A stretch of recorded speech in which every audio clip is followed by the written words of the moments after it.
Ang kwentong ito ay tungkol sa isang kapitan na pinakamalakas gumamit ng Cho sa balat ng Skinless. Siya lang naman ang top 1 global at pinakamalakas sa larangan ng Land of Down.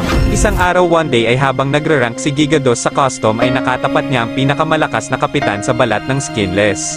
At nung magkatapat na sila ay bigla na lang kinabahan si itago na lang natin sa pangalang Gigados nang makasalubong niya ang kapitan ng Land of Dawn. Kitang-kita naman na walang awang pinagsisipa ni kapitan ang kawawang Aldes na iyon. Ngunit subalit dapwat ay matigas ang ulo ni Gigados kaya siya ay bumalik sa Land of Dawn para bigyan ng libreng tigda 2 pisong Giga Caltok si kapitan.